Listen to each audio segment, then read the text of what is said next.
This is Dennis McMahon, and welcome to Positively Vermont.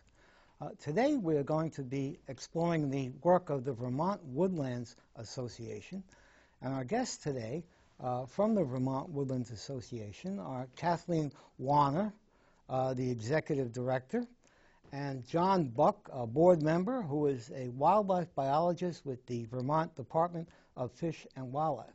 Welcome to Positively Vermont. Thanks for having us. Thank you. And we're going to talk about the work of the Vermont Woodlands Association. Tell us exactly what that group is.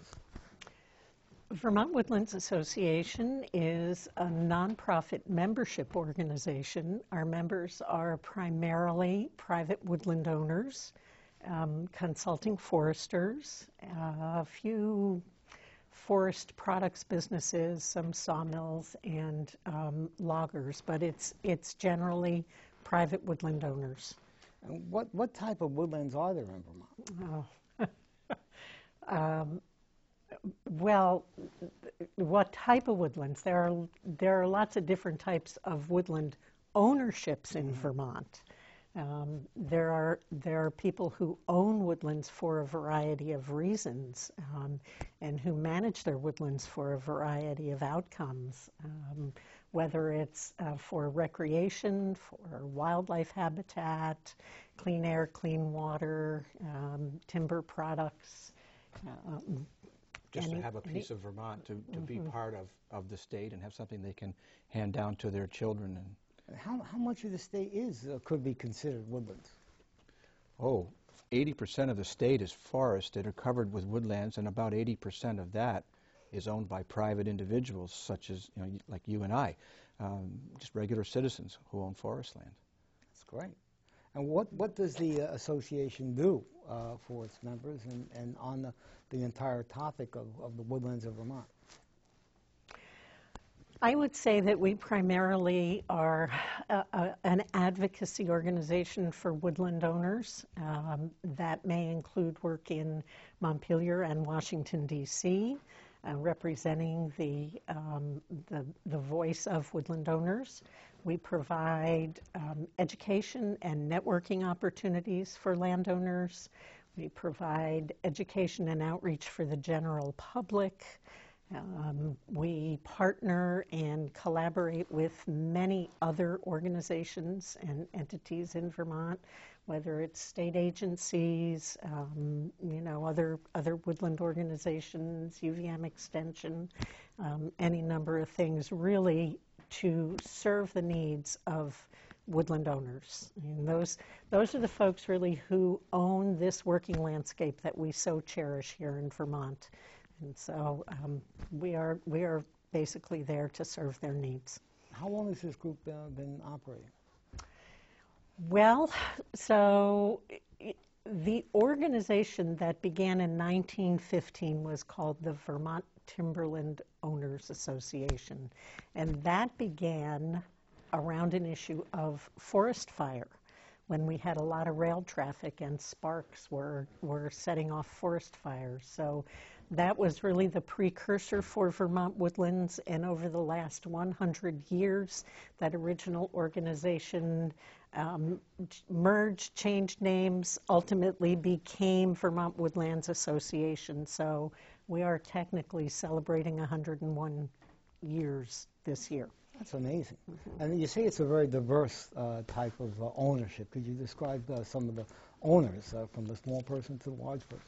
Well, I think it ranges in acreage size. The predominant number of acres is 50 or less. Most Vermont forest landowners have parcels of that size.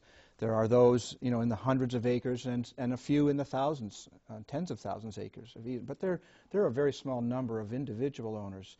As I said earlier, most of the owners that we represent really have 50 acres or so or less. So, we would encourage people to consider themselves a valuable part of the forest landscape, even if they may think that they don't have much land that really contributes much to the total fabric of the forest. It really does. Every landowner is important because every landowner has decision-making capabilities as to what happens on that land.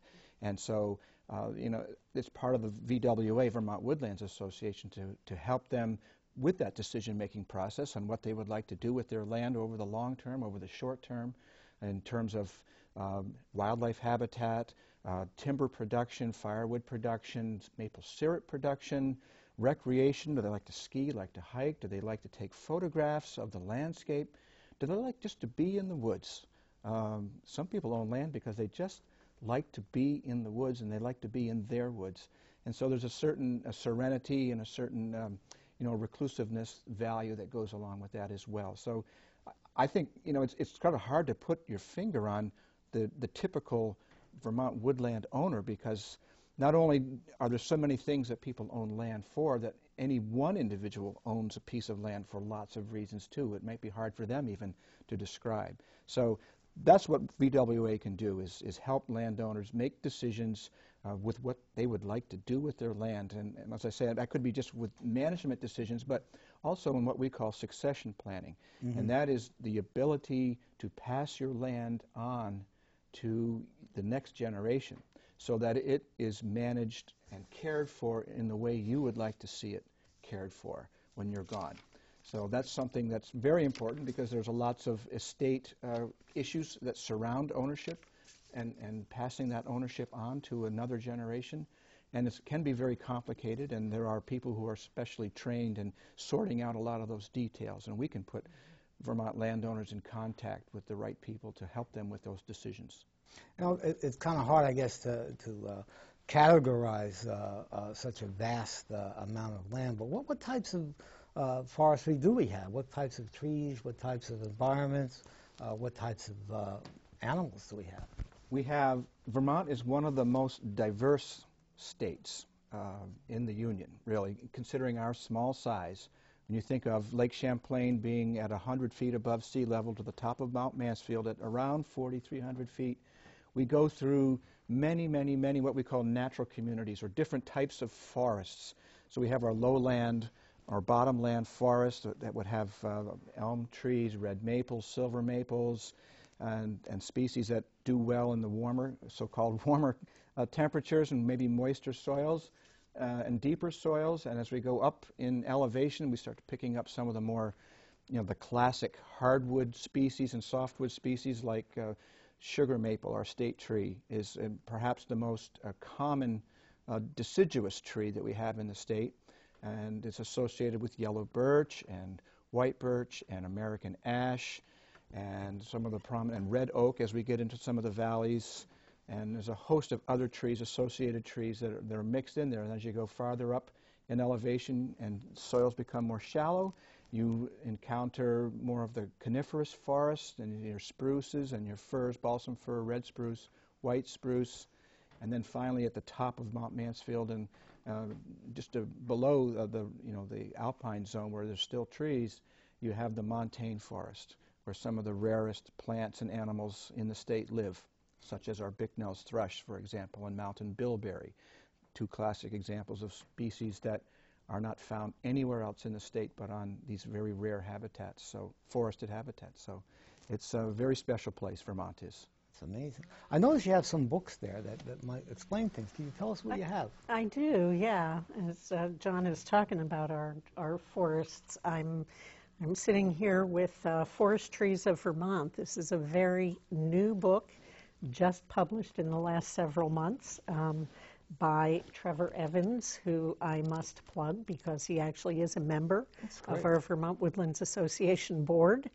And he has written and published that book, which is an excellent resource for landowners. It looks like a nice, convenient field manual for people to take with them. It really is. It's got a lot of technical information and a lot of opportunity to get further information with additional resources that are all listed. And we did not have a tree book that was specific to Vermont. It's really an excellent publication. Trevor has really done a wonderful job, as Kathleen said, and it's a nice size, too. It's not a great big hardbound book that's hard to carry around. You could take that in the field with you if you want, or you can keep it in your house and keep it on the coffee table for reference, or take it in both places. So it's really a nice publication. We're really proud of it. That's great. Yep. Tell us what you have there. And just tree identification is one of those things that often new landowners are asking for. They want to know what's growing in their woods. And so programs that just focus on tree ID and provide resources will satisfy a lot of new landowners. Indeed. So, Yep. And that looks very interesting. So, Being most of your family forest. Yep. And that's written for woodland owners as well. Steve Long was the author of that.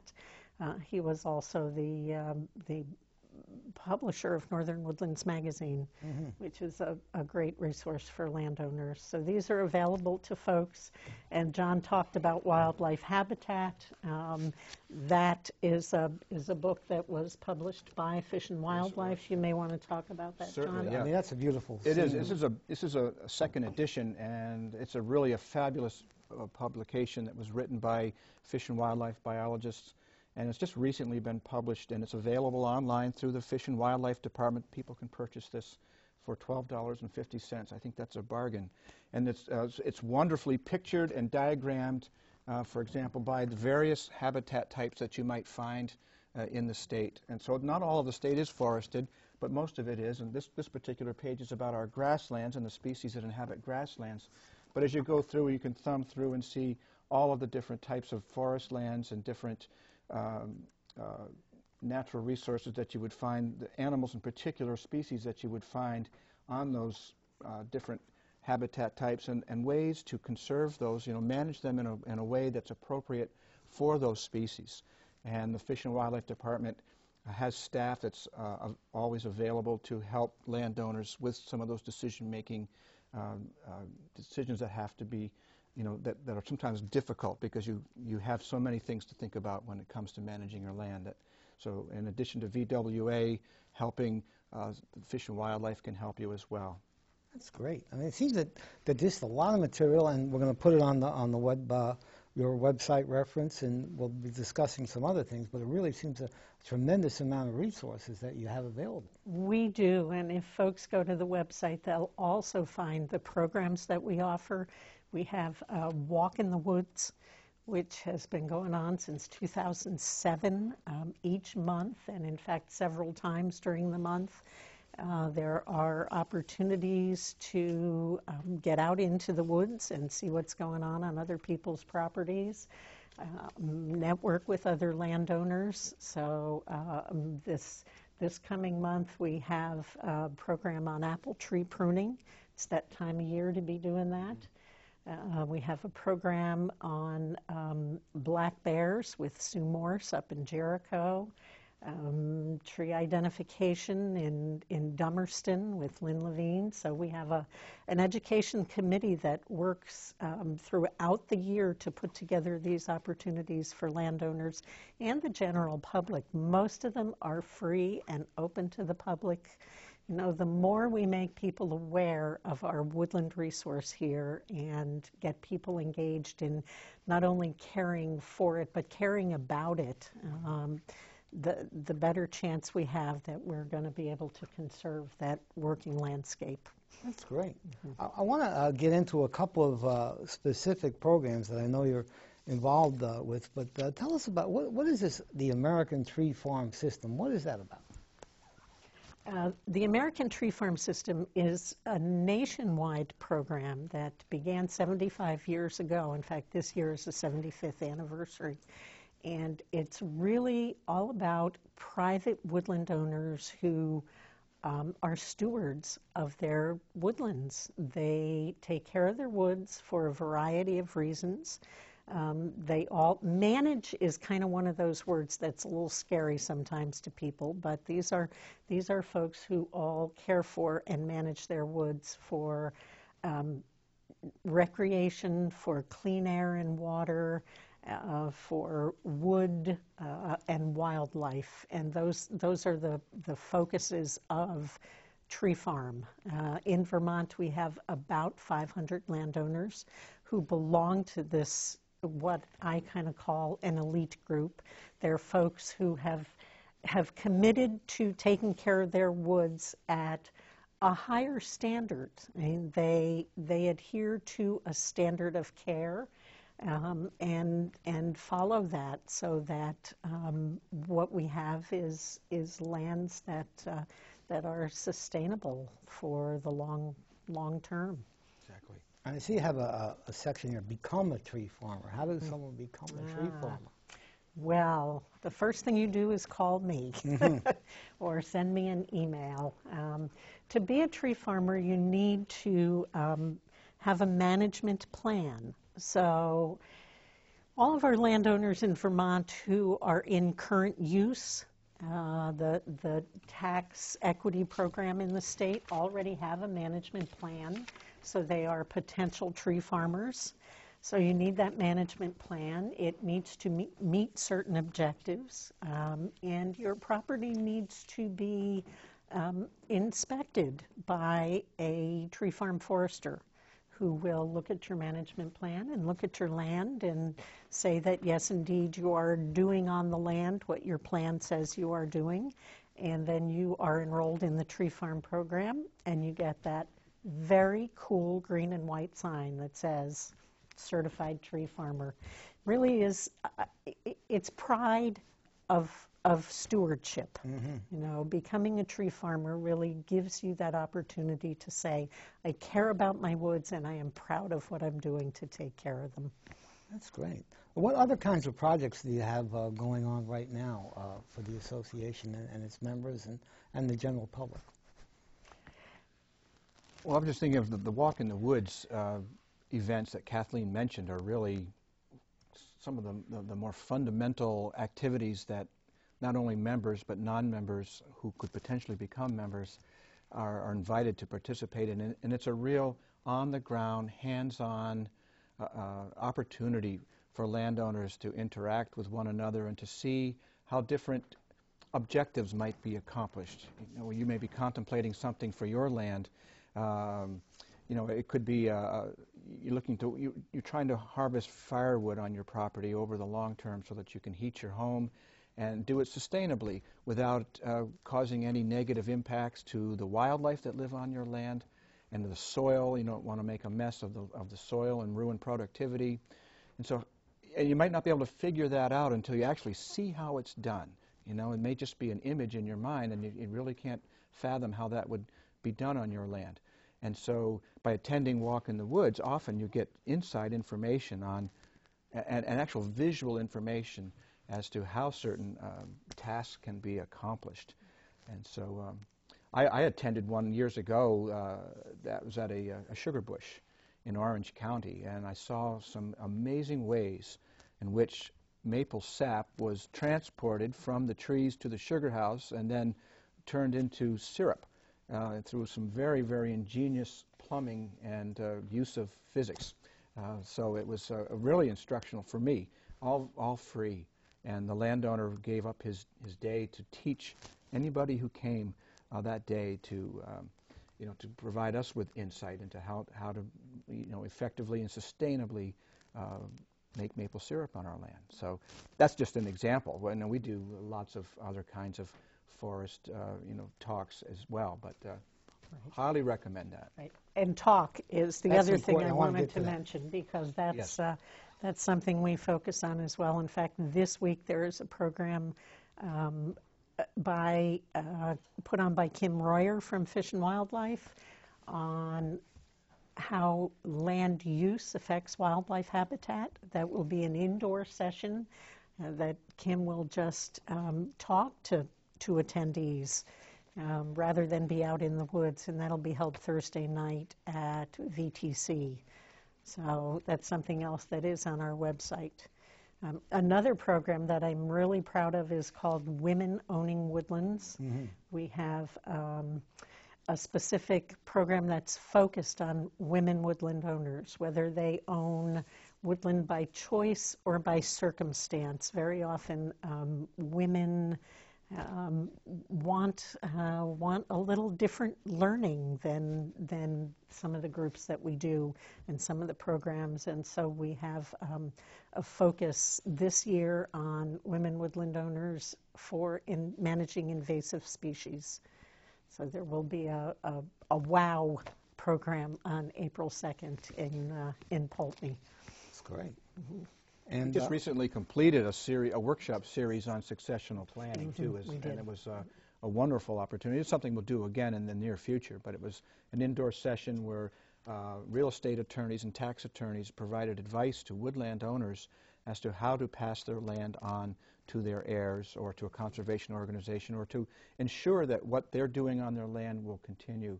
You know, the conservation work that they're doing on their land can continue long after they're gone. So another example of some of the workshops and lecture series that we provide.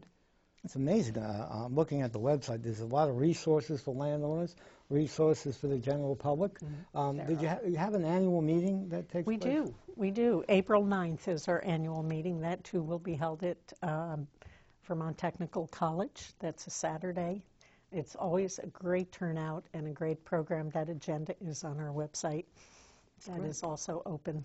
It's open to the public, and it's by registration. Lunch is served, and it's a wonderful opportunity to meet with other forest landowners and resource professionals who might be guest speakers or just there in attendance themselves. So it's a great way to find out about your woodland. And your group honors someone every year. We do. Who is your honoree this year? We are honoring the Tree Farmer of the Year. This is an opportunity for us to award that exemplary level of stewardship, and we do that every year. I'm going to be quiet about who it is. Okay. We haven't So we'll just have to watch his name yet. Excellent. Yes. We also award our tree farm foresters. We recognize foresters for their work on the land and with tree farmers.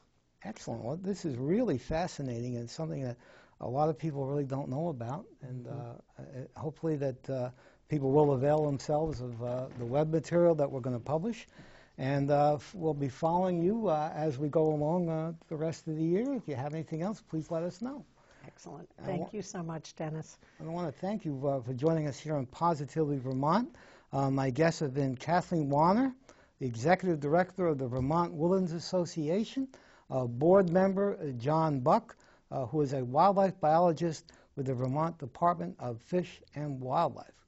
And thank you all for being here, and thank you for watching Positively Vermont. This is Dennis McMahon.